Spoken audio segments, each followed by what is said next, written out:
Okay, yeah, we are live. Okay. So if you could please tell us your name. Nayela Muhaydeen. And you are a pharmacist. Correct. How long have you been a pharmacist for? About 15, 16 years.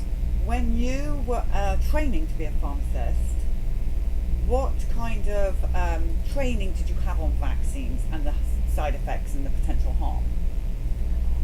Well, during pharmacy school, we basically probably had the same curriculum as medical students when it came to vaccines. We learned a lot about the diseases and what diseases the vaccines help prevent, and a little bit about dosing and things like that. But the main focus was on the actual diseases that they help prevent, that supposedly help prevent. But not really, they didn't go into in-depth explanation of the vaccines or the risks, the adverse effects and things like that. So it's very, stuff that you hear from medical doctors, very basic. Have you ever given people vaccines before? Yes, I have, unfortunately. So you have 3 children. Mm-hmm. So when you were pregnant with your first child, what was your mindset on vaccines? What did you think? Never felt the need to question them. I was vaccinated as a child. Never even thought to question vaccines because it seemed like the normal thing to do, the right thing to do. And I never even realized that the schedule had exponentially changed since the time that I was growing up. So I grew up in the 80s and the 90s, and we were required to get up to a dozen, if not, maybe up to 15, if that, but no more than that. I'm talking about from the time you're born to the time you hit 18, you were required to get up to a dozen, maybe, if that. And now, believe it or not, our children are required to get up to 72 doses, and this is not including the COVID vaccines. And I had no idea that the schedule had, almost more than quadrupled since the time I was growing up. So I had no idea. I mean, most people don't even think to question anything. We trust the experts. That's what I did. I didn't know any better. And honestly, I didn't have anyone warn me about vaccines in general, or risks or side effects, none of that. I just assumed it was the right thing to do. So I just went along with the narrative.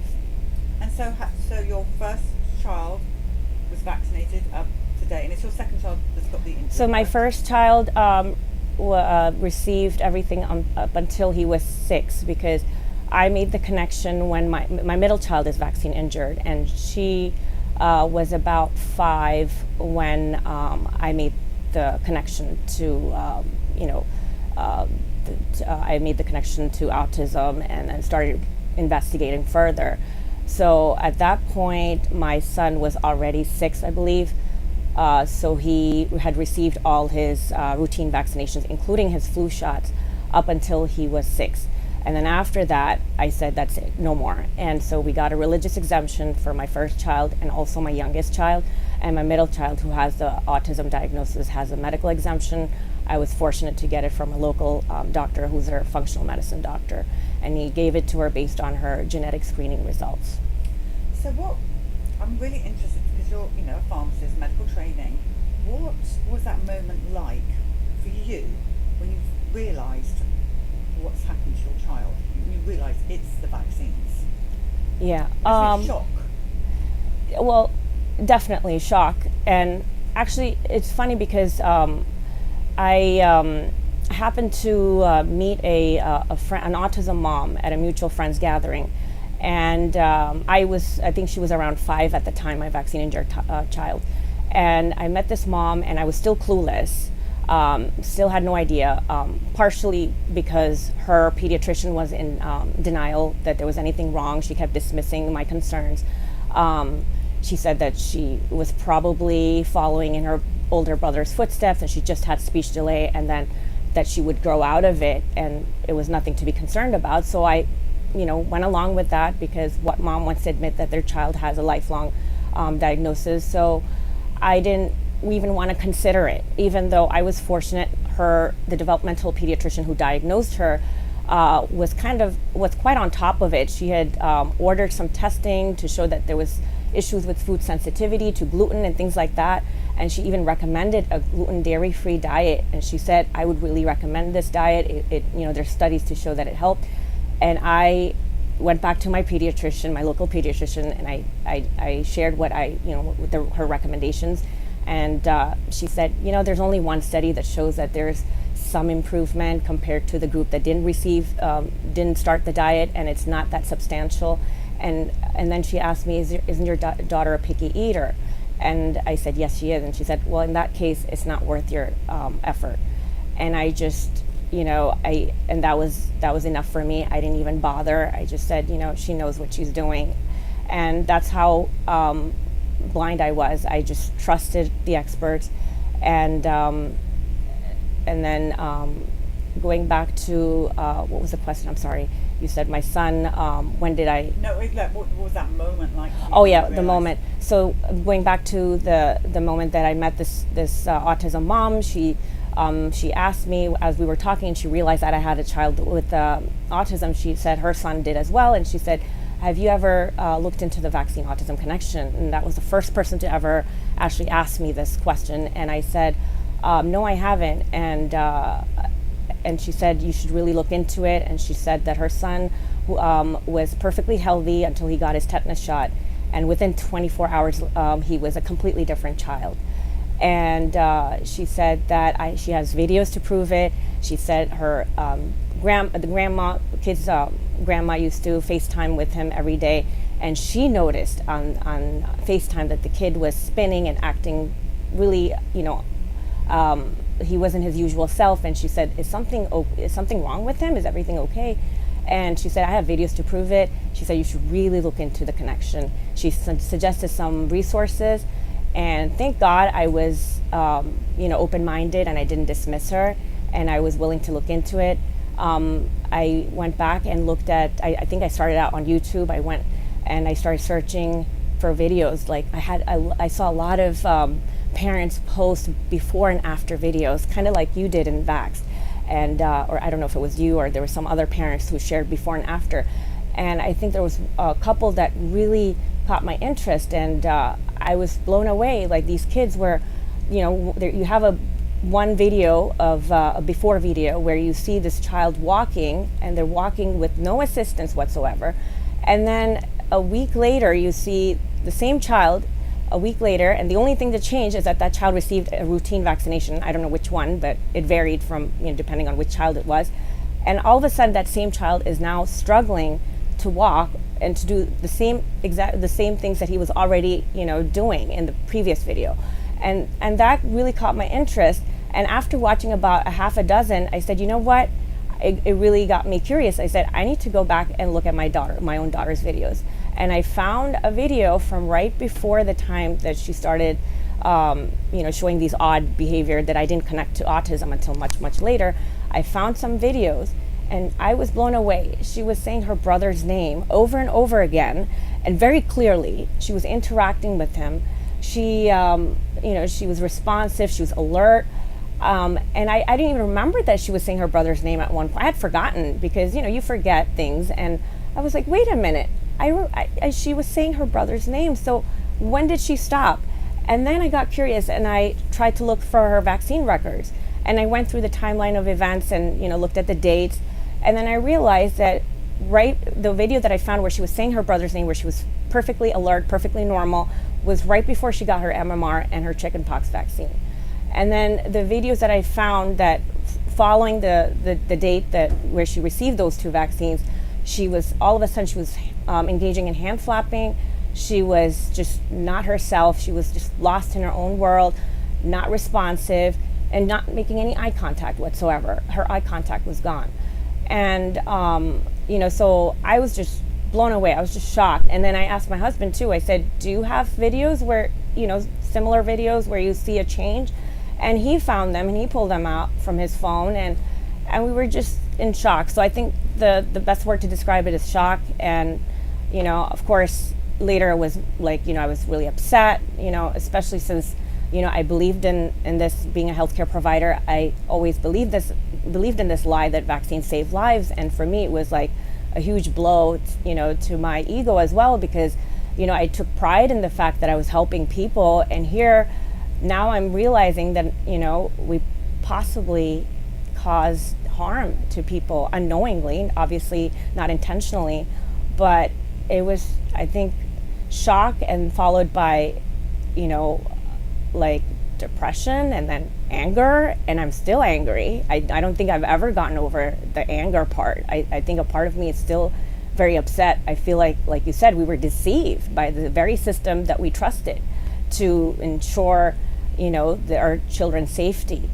And so I think that's best way to describe it. It was like a series. It's like I think everybody goes through that phase when they're when they go through trauma. It's like you start up by shock, and then the next phase is, you go through depression, and then it's anger, and then I think it's guilt as well. I think somewhere along there's always that guilt that you should have known better.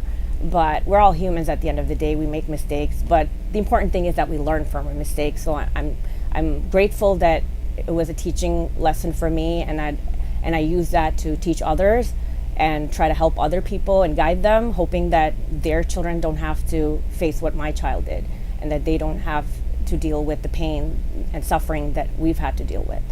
What do you think of your medical colleagues that go on television and things like that and say the vaccines are safe and effective, when we know they're not? We just talked about that. And the vaccines cannot cause autism. That's been debunked. What do you say as a medical professional? What do you say about that? Well, I've had many debates with medical professionals, including pharmacists, in the community, in the local community, and I was able to actually find an interview from CNN, believe it or not, by our very own Sanjay Gupta, who's a household name. Everybody's heard of him. He had interviewed Dr. John Poling, a neurologist, back in 2008, after he had been compensated by the federal government following his daughter's vaccine injury that resulted in her autism diagnosis. And this was after she received her MMR vaccine, if I'm not mistaken. And this was like a 4-minute video and it's still available on YouTube if anyone wants to search it up. And I've shared that with all the local doctors I know, including her pediatrician, who's now retired. And nobody has responded to that except for one friend who was, she's actually a medical doctor, but she teaches, she's a professor. She's the only one who apologized. Nobody even bothered to respond when I sent them that. They watched it. I bet they all watched it, but nobody even bothered to respond. I mean, this is on CNN, and Sanjay Gupta is as pro-vax as you can be.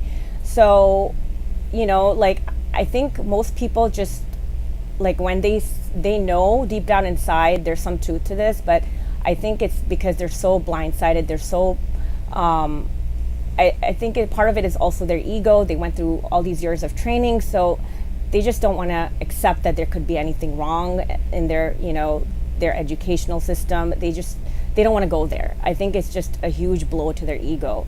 To be honest, that's the only thing I can think of. I don't know what else to say because, as I said, I shared that video, that interview with everybody, and there's only one mom who apologized. One out of so many. And everybody else just ignored it.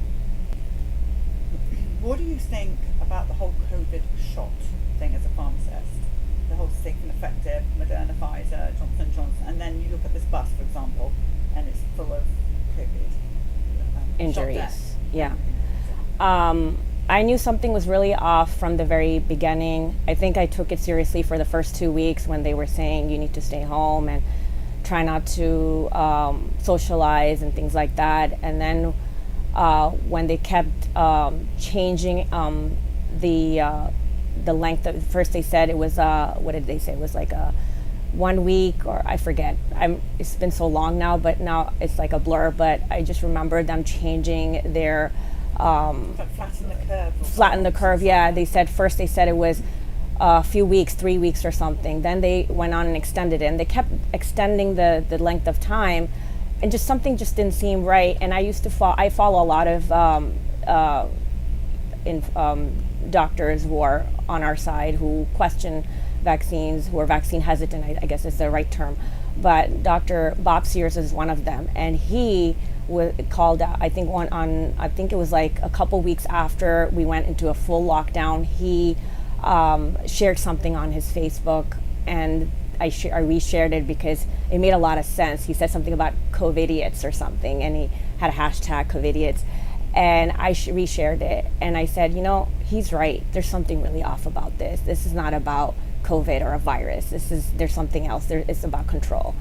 And so from the get-go, I knew something was really off. And then it was expected they were going to rush and come out with a barely tested vaccine, and it was all over the news.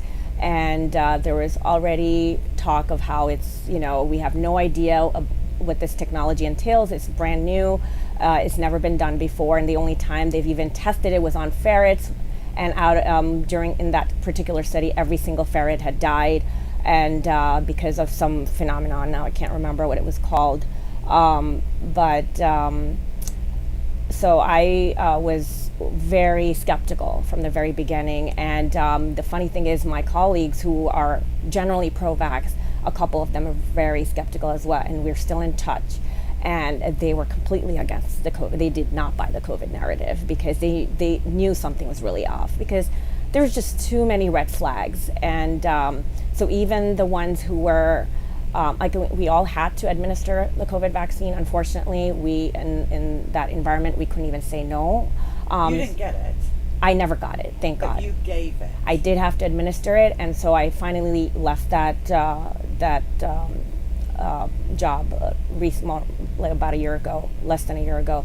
So thankfully I haven't had to administer any vaccine since then, but I was working, I can't work a lot because of my daughter's situation, so I was trying to just keep the previous job was a per diem job, and it was very flexible. My hours were flexible, I should say. So I liked the idea of working very few hours because I just wanted to keep my license active. I didn't really need the money per se. So I liked the flexibility. So I didn't want to give that up. But, I just felt awful after, giving these vaccines out to people who were unsuspecting, who had no idea. I mean, the people who asked me if they were concerned enough to ask me about risks, what risks to expect, I would try to be as honest as I could. I would say things like, there's no vaccine or drug without any side effects, and the worst case scenario, it could result in death. So I wouldn't be shy to mention it if they asked, but I wouldn't offer information unless I was asked, because I don't, I felt like I would be stepping out of line. But yeah, I felt awful, and especially when the kids, they started bringing their little ones. It was just awful to see. And some people used to say, think of it this way: if not you, they're going to find a replacement. But eventually, I'm so glad I left. And since January, I haven't given any, and I don't plan on it. In fact, I actually want to leave the retail setting because I don't even believe that the pharmaceutical drugs, I mean, yes, they have a place. I'm not anti-pharmaceutical drugs, but I feel like there's so many safer alternatives that have been suppressed for decades, and we just don't hear about them because there's no money to be made on them. So, but yeah. Would you ever give a vaccine to yourself or any of your family? No way. No. No way. In fact, I actually had been warning my family. I'd been calling them nonstop to warn them not to go get peer pressured into getting the COVID vaccine. And fortunately, my parents never did. They even ended up getting COVID, and they're fine, still alive. And same thing with my mother-in-law. She ended up getting hospitalized after she got COVID. She actually had a fall while she had COVID, so it was more complicated. So she was also being treated for that. But she's alive, and after she got out of the hospital, I made sure to get stocked up on ivermectin just in case. And Easy for you to get, I presume. I mean, I did it the legal way, obviously, Of but thankfully I found a pharmacy that was willing to dispense it, and I made sure I had it in stock just in case. But I had been warning my entire community, you know, the religious community, as well as my social network, everybody. I had been warning not to. I said, you don't, like, if at the very least, wait a couple years and see, you know, just, you know, we don't know anything. We don't know, there is no control group right now. Just wait a few years and then make the decision if you must. But I tried to, at the time, there was already some information about shared about ivermectin, so I would tell them, just, you know, if you have to, if you're that worried, I would just stock up on that. And but unfortunately, most people I know fell for the peer pressure and ended up getting it, at least the first two. So I can't let you go without asking this question, because we are horrified by the remdesivir hospital protocol deaths. I mean, it's something we weren't prepared for. As a pharmacist, what do you think of this remdesivir treatment protocol that they're giving people with so-called COVID pneumonia or whatever? Well, I never worked in a hospital setting, but I did watch an interview by, well, I think he's a chiropractor. I don't know if you know who I'm talking about. His father-in-law, I believe, had been killed by this hospital protocol where they administered remdesivir. And prior to getting admitted, I think he was, like, you know, functional. He was fully alert and everything. And he never made it out alive. He was killed in the hospital, and his son-in-law blames remdesivir for his death. And he shared. It's been a while since I read the studies that have been done on the basis of which it was approved at the hospital setting, and there was literally only 2, if I'm not mistaken, and there, even based on those 2 studies, you can see the long list of adverse effects, including kidney failure, if I'm not mistaken. And despite that, it was approved by these hospitals. And I tried to share that with a colleague who's a hospital pharmacist, and she didn't even want to hear about it. And I shared those 2 studies, and I doubt she even read them or looked at them. And she said, we dispense it all the time, then we would have people, you know, dropping dead all over the place if that was the case. But she didn't even want to look at those 2 studies that I presented to her. But I've definitely heard a lot about the remdesivir being, you know, a huge problem for these hospitalized patients. But that wasn't the only thing. I've heard of patients being neglected because they were, basically because of their vaccination status, they were being discriminated against, because staff felt that they didn't deserve to utilize the hospital resources because they were so careless that they didn't even think about their, you know, the safety, other people's safety. They were just, you know, being selfish. And because of their this discrimination towards these patients, these poor, you know, patients were neglected.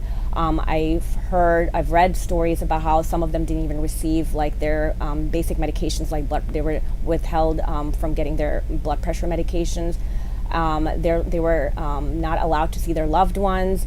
It was awful. There were several whistleblower nurses that came out and you know, gave interviews, and you know, and yet people talk about how bad COVID was, and that, you know, it was the reason why they ended up getting the COVID vaccine, and that, you know, it basically trying to justify getting the vaccine when the actual reason, you know, people were dying was because of the faulty hospital protocols and because of neglect based on people's vaccination status, unfortunately. We know that pediatricians get financial incentives. Do pharmacists as well to vaccinate? Yes. So